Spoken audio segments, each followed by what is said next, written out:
Salon Polityczny. Renata Wittmann, dzień dobry. Naszym gościem jest dzisiaj Audronius Ažubalis, poseł na Sejm, konserwatysta, były minister spraw zagranicznych. Dzień dobry, labas rytas jums. Labas rytas, dzień dobry. Įtakingiausias ir galingiausias pasaulio žmogus pagal žurnalą Forbes Vladimiras Putinas. Ir jūs taip manot? Reikia žiūrėti vieną paprastą dalyką. Tie rinkimai ir žmogaus rinkimas, ir kandidatūros rinkimas, tai visų pirma žiūrima į vieną paprastą dalyką. Kiek žmogus vienasmeniškai gali priimti sprendimų. Tai paprastai demokratinių valstybių vadovai, žinoma, priklausomai nuo konstitucijos, neturi tiek galių, kiek turi, sakykime, autokratas šiuo atveju. Tai taip, kad man tai viskas aišku. Bet čia ne valstybės tos žmogus atinkėgiausias, o pasaulio žmogus. Ir dar pernai, dar pernai buvo Barackas Obama, o dabar jau Putinas. Taip, nes... Tai kas čia tokia pasikeitė per tus metus? Aš manau, kad stiprėja demokratija Europoje, ne Europoje, Jungtinėse Amerikos valstijose, o Kinija, kaip matote, ten trečias atrodo Kinijos yra vadovas ir pirmas yra Rusijos vadovas, tai yra autokratiniai komunistiniai ir postkomunistiniai režimai. Tai jie iš tikrųjų, kaip asmenybės, kaip politikai, jie yra galingiausi, nes jie gali priimti sprendimą daugiau ar mažiau vienasmeniškai. Gerai, o pagal jūs, jeigu jūs paklaustų jūsų nuomonės, žurnalas Forbes, tokia apklausa darytų, tai jūs pasakytumėt, kad kas yra galingiausias ir įtakingiausias pasaulio žmogus? Aš kitaip, aš iš vis nerinkčiau tokio, aš rinkčiau paprastą dalyką, kuri valstybė yra įtakingiausia. Gerai, bet jeigu yra tokie rinkimai, koks politikas yra įtakingiausias, tai ką ar išrinktume? Ne, tai matot, tai politikas. Tai čia iš tikrųjų labai yra, kaip sakant, toksai klaidus klausimas ir tikrai nesimčiau šito dalyko sakyti, dėl to, kad tai yra nesulyginami dalykai. Ar galima demokratiją lyginti su autokratija? Negali tu lyginti. Ir todėl automatiškai iškart klausi, o tai kokie kriterijai? Tai pagal ką sprendžiama, kad jis yra galingiausias? Pagal ką? Ar tiek, kiek turi kovinių galvučių, ar tiek, kiek jo ekonomika yra stipri? Tai jeigu tiek, kiek ekonomika stipri, tai atsiprašau, tai Rusija turėtų būti kažkur tai gal šimtukė gale pasaulio.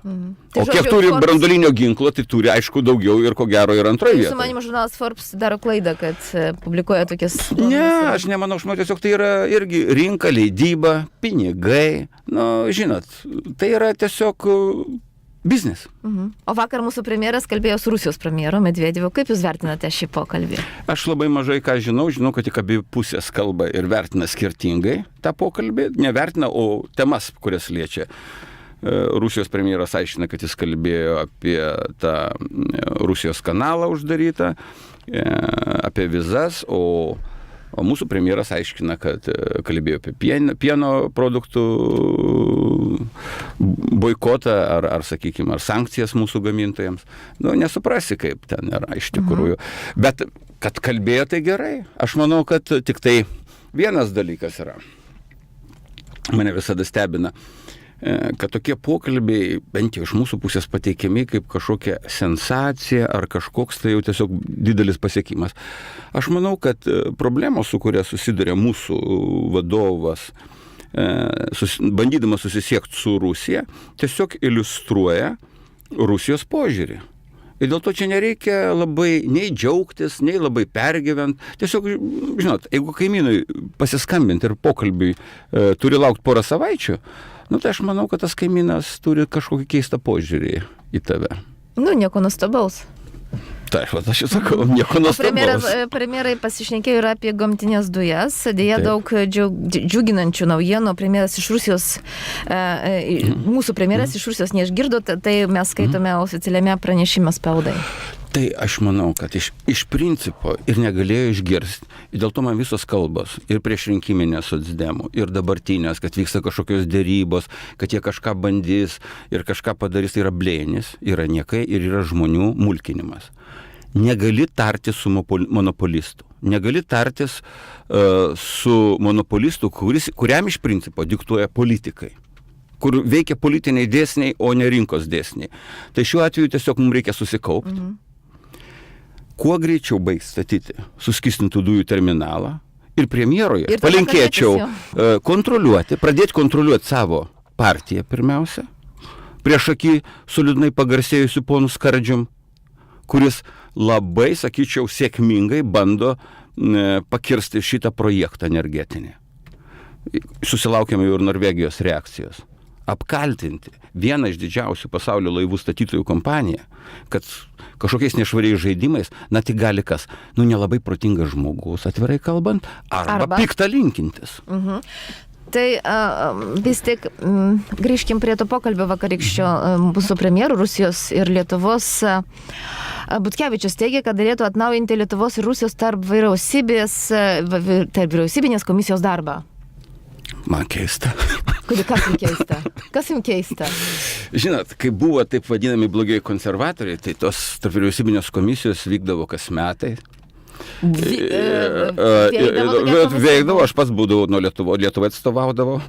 Ponas Levitinas, tuometinis ministras transporto ir ryšio, atstovaudavo Rusijai ir viskas vyko puikiai. Tiesa, paskutiniais metais, kada buvo rinkimai... Gerai, ką padėjo ta komisija? Ar padėjo tada spręsti dvišalius klausimus? Absoliučiai. Kas yra dvišalė komisija? Pirmiausia, tai yra vienos ir kitos valstybės paskirtas ministras ir 15 ar 16 viceministrų, kurie vadovauja bendrom darbo grupėm. Pavyzdžiui, transporto darbo grupiai, finansų, socialinių reikalų dėl pensijų, sakykime. Tai visokios tos grupės gali būti. Ir jos dirba visus metus. Vieną kitą klausimą. Paskui grupė susirenka arba Rusijoje, arba Lietuvoje. Ir prasideda 2-3 dienas vykstančios dėrybos, prieš tai vyksta, tada sudedamas bendras protokolas. Ir tas protokolas yra labai svarbus, jis neturi to įstatymo galios, bet iš principo tai yra mini sutartis, aš taip vadinčiau, kur kiekviena pusė suderina ir rašo, kaip toliau šitoj srity jie bendradarbiaus. Žodžiu, reiktų kuo greičiau atnaujinti tos tarp vyriausybinės komisijos. Aš tik tiek pasakysiu, klausykit, tai jau turėjo būti senai atnaujinta, taigi perkrovimas, aš nežinau, įvyko, perkrovinėje tos santykius su Rusija, atėjo, pasakė, kad viską pagerins, padarys, mato, metai praėjo ir atsiprašau už negražų žodį, nė velnio nepadaryta, dar blogiau. Santykiai kaip niekada yra sudėtingi. Kaip vertinate iš vis vyriausybės veiksmus Rusijos atžvilgių tame kare dėl pieno ir taip toliau, dėl vežėjų? Aš jau sakiau ne vieną kartą, kad reakcija pavėluota. 19 dienų prireikė šitai vyriausybei, kad kreiptis į Europos Sąjungą. Europos Sąjungai prireikė 1 dienos komisaram reaguoti į tai, kas vyksta mūsų pasienyje. Bet kas iš to, kad reagavo? Aš manau labai svarbu. Operatyvumas ir reakcija į situacija rodo, kad tu pasirengęs, kad tu žinai, ką toliau daryti, kad tu reaguoji. Gerai, o dėl pieno produktų blokados, kaip veiksmus vertinate? Aš manau, irgi vertinu šiaip savo. Galiu pasakyti labai paprastai, kodėl vertinu šiaip savo. Todėl, kad kada mūsų premjerui ir vyriausybės vadovui, suverenios valstybės, trečiaeiliai valdininkai diktuoja, kągi atsiųsti į Maskvą deryboms, tai atsiprašau, tai aš nežinau, tada aš galvoju, ar mes valstybė ar ne valstybė. O ką daryti? O ką daryti tada? Ką ir daryti, tada reikia galvoti labai rimtai. Ir tada nereikia bijoti pasaulio prekybos organizacijos. Nereikia bijoti eiti į tą prekybos organizaciją pasaulio su Europos Sąjunga, per Europos Sąjungą. Tai su manim iš karto reikia jau kreiptis. Žinoma, absoliučiai. Laiko, aišku, būtų sakę, kad mažai faktų, mažai duomenų. Faktų mažai, o ten tęstusi labai ilgai. Ir verslininkai, ką žinai, ar mūsų verslininkai būtų patenkinti. Tai matot, verslininkai turi rinktis tada irgi, jeigu tu verslininkas. Tada tu nesiskusk ir šok pagal tos valstybės dūdelę, ar tu pasijausk vieną kartą, kad tu esi atstovauji valstybei civilizuotai ir kad dirbi su partneriu, kuris irgi turėtų taip elgtis, nes yra bent jau tos pasaulio prekybos organizacijos narys. Žinot, kiekvienas, kuris imasi verslo ir eina į vieną ar kitą rinką, pasirenka atitinkamą riziką. O kada pelnas yra, aišku, didelis, tai norisi rizikuoti. Ir, žinoma, valstybė negali garantuoti tokiu atveju visiško apgynimo, ypatingai nuo tokios neprognozuojamo tokioje rinkoje.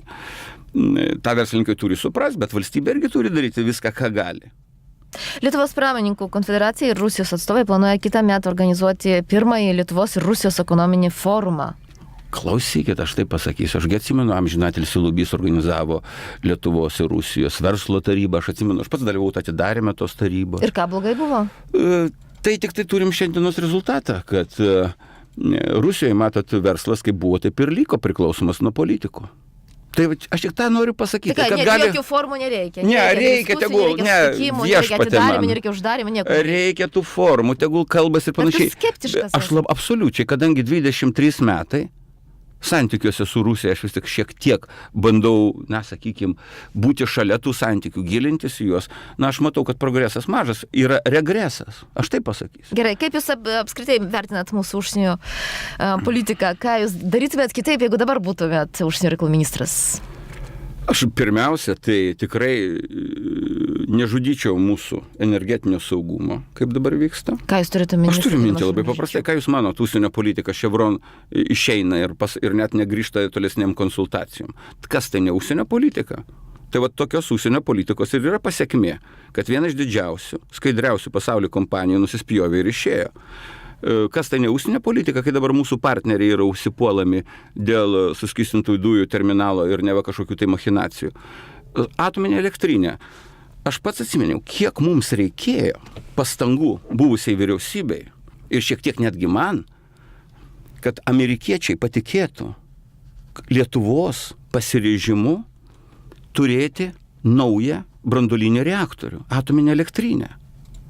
Be amerikiečių paramos, sakykime, moralinės, politinės, nei Hitachi, nei General Electric tikrai nebūtų čia ėję. Bet patikėjo administracija, tada patikėjo ir tos kompanijos. Ir viskas sužlugdė vienas referendumas. Patariamas. Ne, aš manau, sužlugdė politikų trumparegiškumas, populizmas ir baimė imtis didelių projektų. Aš manau, šita vyriausybė tiesiog, jinai nepajėgi imtis tokių projektų, nes pasitikėjimo trūksta, ambicijų trūksta ir gebėjimų trūksta. Gerai, o kaip jūs Graužinienės atsiprašymas tarptautinėme renginyje už prezidentės nedalyvavimą, nors dalyvavimas tam ir nebuvo numatytas?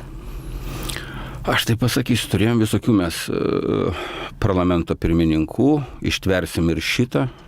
Per savo 4 kadencijas esu matęs įvairių. Tai galiu apgailestauti, kad šitas postas, antras pagal konstituciją valstybės postas, tampa marginaliu. Jis marginalizuojamas.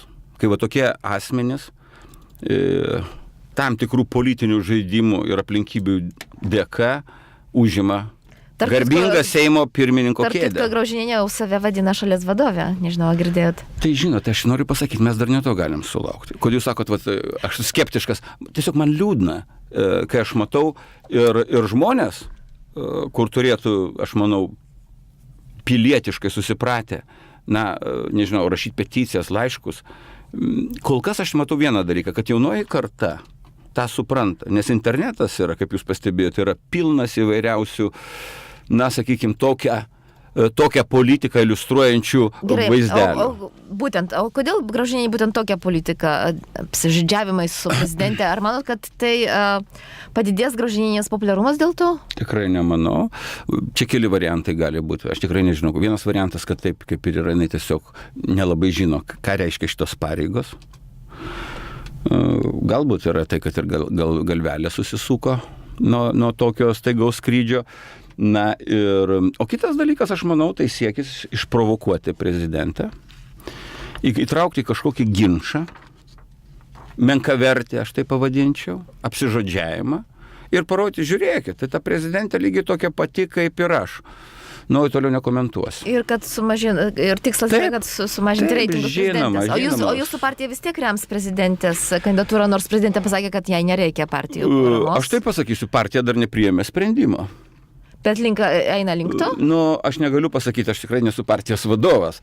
Yra įvairių kalbų toje pačioje mūsų partijoje, įvairių nuomonių yra. Pažiūrėjau nuomonę, kad reikia turėti partinį kandidatą. Kokia yra jūsų nuomonė?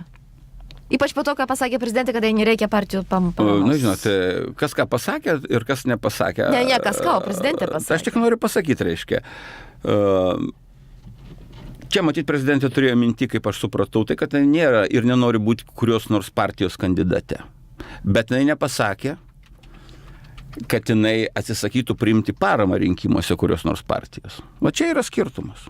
Tai jūs už tai, kad būtų būtent, kad partija remtų Grybauskaitę? Ne, aš ne už taip. Aš pirmiausia turiu diskutuoti su kolegom.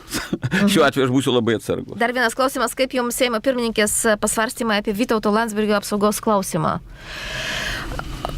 Nu, tai, matot, sudėkime į tą grandinę visus tos dalykus, į kažkokią tai imitaciją įtakos, kada kviečiami ministrai ant kilimėlio, prokuroras priverčiamas laukti. Kalbam apie tai, kad nuo šiol užsienio politiką vykdys Seimas, žinėjimai prezidentės netgi tarptautiniuose renginiuose. Nu, bet gerai, dabar... Užsipuolimą, šiuo atveju aš kitaip niekaip nepavadinsiu. Grįžkim prie to, dėl apsaugos. Taip, tai noriu pasakyti. Kam Landsbergis, ko jis bijo ponas Landsbergis? Kam jam Ponas apsauga? Landsbergis nebijo. Lietuvos žmonių gal bijo? Ponas Landsbergis nebijo ir tai buvo nuspręsta. Ne Landsbergio prašymų, reikalavimų, bet valstybės vadovybės apsaugos departamentas priėmė jau eilę metų tą sprendimą, turėdamas tam tikrų informacijų, baimių, įtarimų. Bet situacija gal pasikeitė, kodėl negalima kelti dabar dėl šito klausimo po tiek metų? Labai seniai buvo priimtas. Aš manau, tokiu atveju, netgi jeigu iš tikrųjų tokį klausimą, kiekvieną klausimą galima kelti, tai turima būti daroma pirmiausia diskretiškai. Pirmiausia, turi būti kalbama su valstybės saugumo departamentu, vadovybės apsaugos departamento, pirmiausia, žinoma, vadovybė, jų analitikais. O iš kur žinot, gal buvo kalbėta jau? Ne, palaukit. Tai jeigu būtų kalbėta, tai tada reikia ir daryti visai kitaip. O ne, čia juk tai yra toks... viešai, taip, išeiti ir pasakyti. Žinot, tai yra tikrai... Aš, kaip sakant, esu Vilnietis. Ir turgai, sakykime, Padugaliai, Kalvarijų. Tai mano vaikystės vietos, kur su tėvais eidavau apsipirkti. Tai galiu pasakyti, kad kai kurie išsireiškimai ir va tokia politika, tai man primena sakykime, kai kurių turgaus prekeivių retorika. Ar Kalvarijos, gerai. Kalvarijos. Podgalė dabar jau šiek tiek pasikeitė. Ačiū Jums, Vilniečiui, ačiū už pokalbį. Ačiū Renata, Jums taip pat. Нашим гостем был Аудронис Ажубалис, посланный СМ консерватиста и был министр в Саве Граничес.